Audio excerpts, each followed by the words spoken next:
Hey hello everyone, good evening সবাইকে। এই যে আমার চাকরি, 12 ঘন্টার চাকরি। আমি 12 ঘন্টা চাকরি করি। দেখো আবার রান্না করতে চলে এসেছি। কি বলবো, মেয়েদের জীবন রান্না রান্না রান্না। আমার আর রান্না করতে ভালো লাগে না, কি বলবো, তাও রান্না করতেই লাগবে। একটু বাইরে ঘুরতে যেতে ইচ্ছে করছে, আমার বর কাছ থেকে এসে ঘুমিয়ে পড়েছে।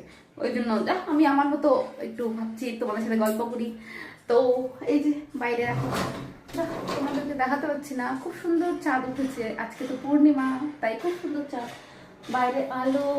আর একটা একটা জিনিস দেখো, মুম্বাইতে কোনো ঠান্ডা নেই। ঠান্ডা কি যে এখানটা, মানে কি বলবো, কোনো ঠান্ডা নেই। এমন তো রাত্রেবেলা ফ্যান চালাতে লাগে।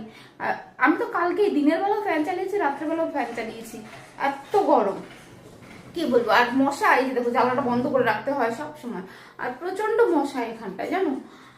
তো কি বলবো, চলো তাহলে টাটা বাই। আমি এখন রান্না করি, আবার দেখা হবে কালকে। বাই।